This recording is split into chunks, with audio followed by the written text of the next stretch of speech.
नमस्ते। आज हम सब मिलकर एक बहुत ही प्यारी कहानी सुनने जा रहे हैं। ये कहानी है एक अकेले कुम्हार की, करुणा की और उन इनामों की जो नेकी के रास्ते पर अक्सर मिल ही जाते हैं। तो चलिए शुरू करते हैं इस कुम्हार और उसके अनोखे साथी की दास्तान। हर कहानी की शुरुआत कहीं ना कहीं से तो होती है और हमारी कहानी की शुरुआत होती है एक गहरी दिल से निकली पुकार से। ये आवाज एक ऐसे इंसान की है जिसकी दुनिया में सब कुछ है सिवाय एक साथी के। ये उसके अकेलेपन की गूंज है। तो ये पुकार थी किसकी भला? ये आवाज थी हमारी कहानी के हीरो रामू की, एक बहुत ही साधारण सा कुम्हार जिसकी दुनिया मिट्टी और अपने चाक के इर्द गिर्द ही घूमती थी। अपनी पत्नी को खोने के बाद उसकी जिंदगी में बस अकेलापन ही रह गया था। रामू की दुनिया ना उसकी छोटी सी झोपड़ी और मिट्टी के बर्तनों तक ही सीमित थी। दिन भर तो उसके हाथ मिट्टी को सुंदर सुंदर आकार देते रहते, लेकिन जैसे ही रात होती घर का सन्नाटा उसे खाने को दौड़ता। उसकी कोई औलाद नहीं थी। यूं समझिए कि बेजान मटके ही उसके साथी थे और दिल में बस एक ही हसरत थी, काश कोई होता जो घर पर उसका इंतजार कर रहा होता। और फिर पता है क्या होता है? रामू की जिंदगी में एक ऐसा मोड़ आता है जहां दया का एक छोटा सा काम उसकी पूरी दुनिया को बदलने वाला था। हुआ ये कि एक दिन जब वो जंगल में मिट्टी खोद रहा था तो उसे किसी के कराहने की आवाज सुनाई दी। देखा तो एक छोटा सा कुत्ता बुरी तरह घायल पड़ा था। रामू ने एक पल भी नहीं सोचा, फौरन अपनी धोती फाड़ी, उसके घाव पर पट्टी बांधी और उसे उठाकर अपने घर ले आया और प्यार से उसका नाम रखा बंटी। रामू की देखभाल काम कर गई। बंटी जल्दी ही ठीक हो गया और रामू का साया बनकर रहने लगा। रामू के लिए बंटी सिर्फ एक जानवर नहीं था, वो बेटा था जो कभी हुआ ही नहीं। अब उसकी झोपड़ी में सन्नाटा नहीं बल्कि बंटी की चहल पहल गूंजती थी। रामू का अकेलापन जैसे खत्म हो गया था। पर रुकिए, कहानी अभी खत्म नहीं हुई है। एक रात जंगल के अंधेरे से आई एक पुकार रामू की इस नई नई मिली खुशी का इम्तिहान लेने वाली थी। उस रात रामू को जंगल में एक औरत रोती हुई मिली।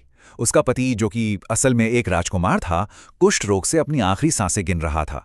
सभी वैद्यों ने जवाब दे दिया था। उम्मीद की बस एक ही किरण बची थी, पौराणिक वैद्य मणि वृक्ष के पत्ते, जो कहते हैं कि किसी भी रोग को ठीक कर सकते थे।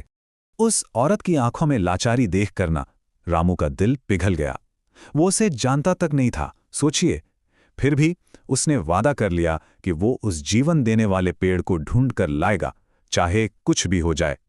और बस यहीं से शुरू होता है रामू और बंटी का वो खतरनाक सफर जो उन्हें अनजान खतरों की गहराइयों में ले जाने वाला था। लेकिन ये सफर वो अकेले कैसे तय करता? और तभी कुछ ऐसा होता है जिस पर यकीन करना मुश्किल है।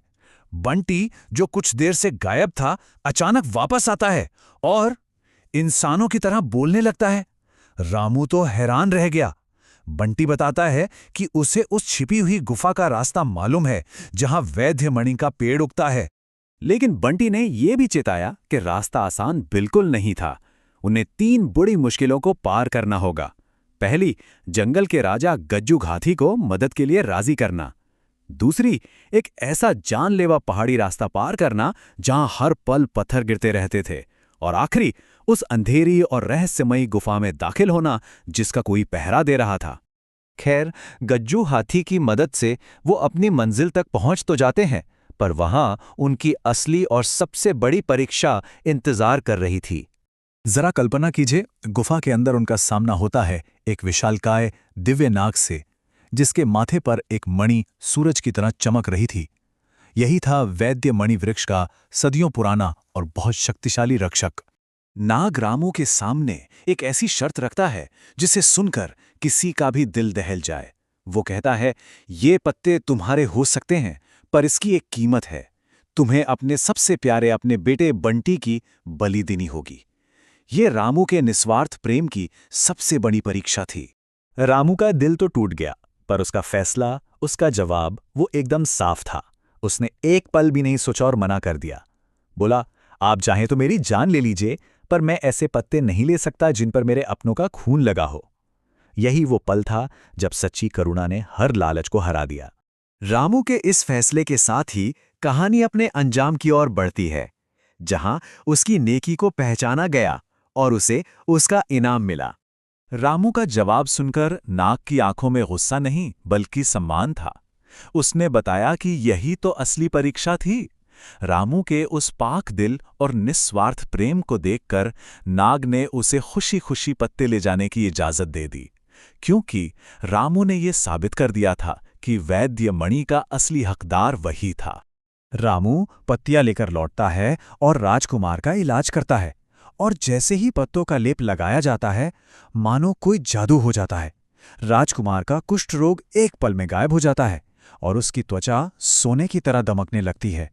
जब राजा ने खुश होकर रामू को सोना, चांदी, जमीन, यहां तक कि अपना आधा राजपाट देने की पेशकश की, तो रामू ने बड़ी विनम्रता से मना कर दिया। उसने कहा, महाराज, मुझे धन दौलत का कोई लालच नहीं है। मैंने जो भी किया वो बस इंसानियत के नाते किया। और अब वक्त था कहानी के सबसे बड़े राज से पर्दा उठाने का। बंटी, जो अब तक एक वफादार कुत्ते की तरह चुपचाप खड़ा था, अचानक उसके शरीर से एक दिव्य रोशनी निकलती है और सबके देखते देखते वो एक खूबसूरत गंधर्व में बदल जाता है। वो बताता है कि उसे एक श्राप मिला था जो तभी टूट सकता था जब कोई साफ दिल का इंसान निस्वार्थ भाव से उसकी जान बचाने के लिए अपनी सबसे कीमती चीज भी कुर्बान करने को तैयार हो जाए। रामू की करुणा ने आज उसे आजाद कर दिया था। तो इस खूबसूरत कहानी से हम क्या सीखते हैं? ये हमें सिखाती है कि करुणा यानी दया भाव सबसे बड़ा गुण है। असली दौलत सोने चांदी में नहीं बल्कि निस्वार्थ होने में है। ये दिखाती है कि एक नेक काम सदियों पुराने श्रापों को भी तोड़ सकता है। और सबसे अहम बात, कामयाबी मिलने पर भी हमें अपनी जड़ों और अपनी विनम्रता को कभी नहीं भूलना चाहिए।